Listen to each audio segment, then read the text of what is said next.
Es imposible continuar nuestro recorrido por la construcción de la alteridad y cómo aparecen en la historia cultural de la Argentina los nuevos otros, si no pensamos en ese proceso que comienza en lo que denominamos la conquista del desierto, que termina, como decía anteriormente, en 1879 y deja todas las condiciones económicas, políticas y sociales para que asuma el general victorioso de esa conquista del desierto, Julio Argentino Roca. 1874-1875, el poder blanco de los sectores adinerados, propietarios de la tierra, empiezan a necesitar expandir definitivamente y controlar definitivamente las tierras que garanticen la producción agrícola, ganadera, que posibilite la expansión del capitalismo rural abierto a las nuevas necesidades de alimentación que va requiriendo el nuevo orden mundial, fuertemente organizado a través de un sistema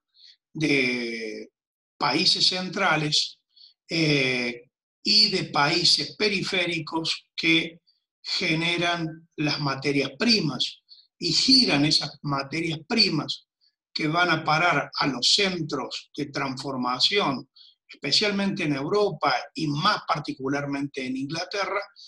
donde se elaboran las materias primas, se les da valor agregado y son distribuidas en el mundo con altos valores económicos de ganancia para estos países. Para que se den una simple idea, 4 arrobas de lana, aproximadamente 4 fardos de lana de la esquirla de la oveja, era el valor que tenía un solo pullover que se elaboraba en Manchester, Inglaterra, y volvía a través de los barcos a Buenos Aires o se distribuían en el resto del mundo para los habitantes de las colonias. Es decir, que hacía falta por lo menos 10 ovejas para pagar el costo de un pullover que se hacía con 1/3 de la lana que se extraía de una oveja de la Patagonia Argentina. Entonces, ¿cómo no iba a ser necesario poder expandir y controlar los territorios que estaban en manos de los pueblos originarios y que hasta ese momento se habían defendido y habían logrado tener una frontera? Es muy interesante porque en este tiempo se ve claramente en los documentos de la historia las negociaciones que se llevan adelante entre 4 sectores políticos en la Argentina, que ninguno lograba tener una hegemonía y por lo tanto entre 1830, época de los primeros avances que genera Rosas en la provincia de Buenos Aires, combatiendo el malón, luego de intentar generar una zanja, la zanja de Alsina, para poner la frontera de los territorios dominados por los blancos y los pueblos originarios, hay una calma consensuada, pero básicamente es porque ninguno de los sectores en pugna logra definitivamente tomar o construir una hegemonía. Eso permite claramente soluciones negociadas. Estas cuatro voces son, por un lado, los políticos que, divididos en sus discusiones liberales, digamos por decir de algún modo, portuarias, no portuarias, defendidas en la figura de los caudillos para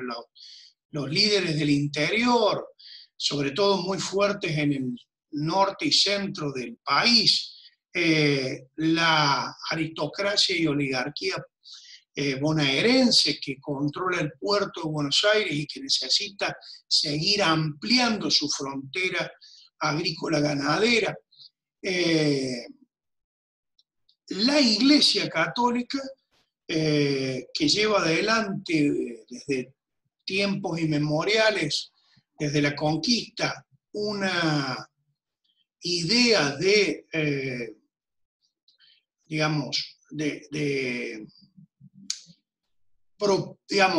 considerar y de cristianizar o evangelizar, no me salía la palabra, de evangelizar a los pueblos originarios,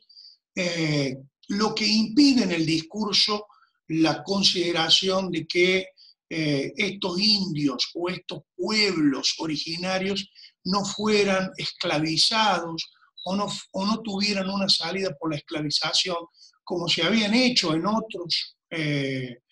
otras experiencias, como el caso de los portugueses con los pueblos originarios en Brasil y la importación de mano esclava del África que realizan los portugueses. Los pueblos originarios en general, con la conquista española, portuguesa, que había determinado que los pueblos americanos sí eran susceptibles de ser evangelizados y conquistados para la religión, convertidos al cristianismo, porque se había dictaminado en un gran debate teórico a fines del siglo XVI que sí tenían alma, cosa que no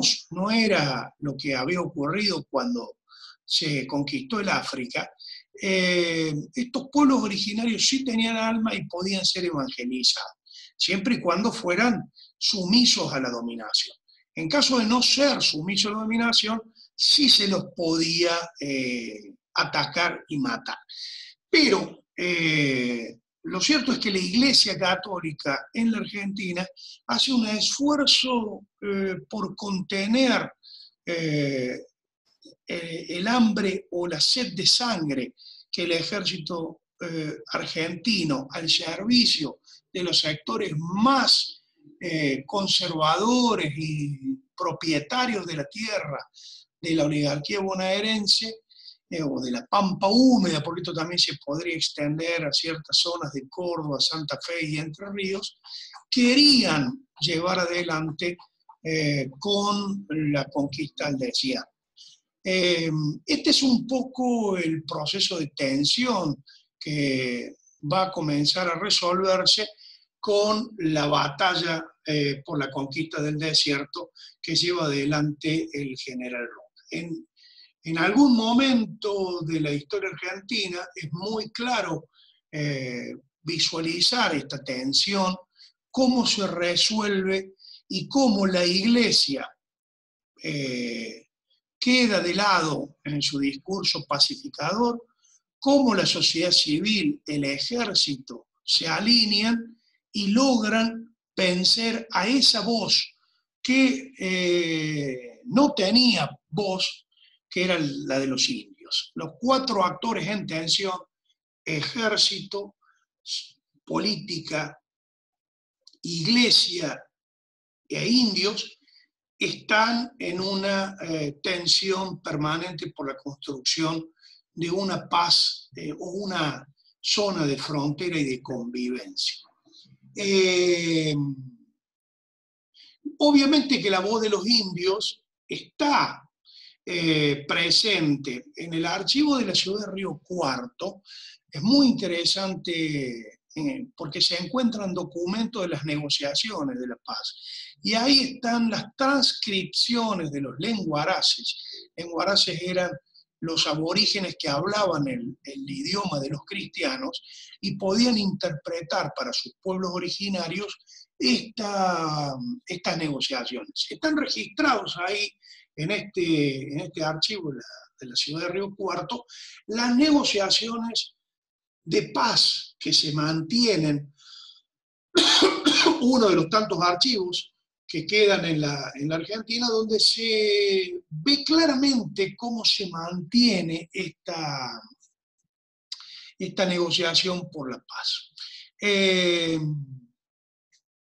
Esta discusión, entonces,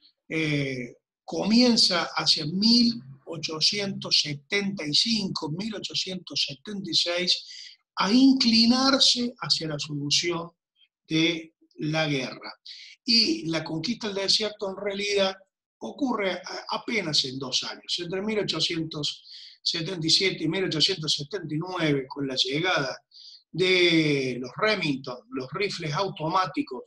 que el ejército argentino compra y permite que cada soldado tenga un poder de fuego que sextuplica su capacidad de ataque. Esta es la resolución material de la guerra y la conquista del desierto, conocida como conquista del desierto, que no era un desierto, por cierto, estaba llena, estaba verdaderamente lleno de pueblos originarios, fue lo que expulsó primero a los pueblos originarios del otro lado del río Colorado, hasta el límite con lo que hoy conocemos la Patagonia. Entre 1880 y 1885, esa frontera se va a seguir ampliando y se van a seguir conquistando territorios, aunque ya no bajo una supuesta guerra, sino ya en un tono disciplinatorio totalmente diferente. La verdadera guerra, digo, fue también la de construir a ese indio en un otro, en ese indio en un otro. Y ese indio, para ser convertido en un otro, tuvo que ser estigmatizado. Y para ser estigmatizado tenía todas las condiciones que reunía entre el nosotros y el otro. Es decir, ese indio ya venía siendo aceptado como un otro salvaje, bárbaro. Y ese bárbaro es necesario despojarlo a ese bárbaro de todas sus propiedades. ¿Por qué? Porque en la civilización hay reglas y este bárbaro no respeta esas reglas. Entonces, esta construcción, esta estigmatización, es muy parecida a la que se van a seguir aplicando, o la que se siguen aplicando del indio, que vienen del gaucho al indio, y que vamos a ver en la historia de la cultura argentina cómo se van a ir transfigurando o transpolando a otras alteridades. David Viñas, en su libro Indio, Ejércitos y Política, justamente explica cuáles son las condiciones económicas, políticas y materiales que permiten a esta denominada generación del 80 constituirse en esa clase social que sintetiza sintetiza el poder económico liberal, es decir, poner en sintonía a la Argentina con el nuevo orden económico mundial, y la clase social que la hegemoniza como propietarios de la tierra, como una forma de producción al servicio de ese capitalismo internacional que comienza a forjarse en estos tiempos, dotándose de un discurso también claramente civilizatorio, buscando ahora ya no en la civilización el concepto que para la generación del 37 era lo que valía, sino la noción de progreso. un concepto claramente asociado a lo civilizatorio, pero que tiene nuevos ribetes. Eso es lo que vamos a ver en el otro video.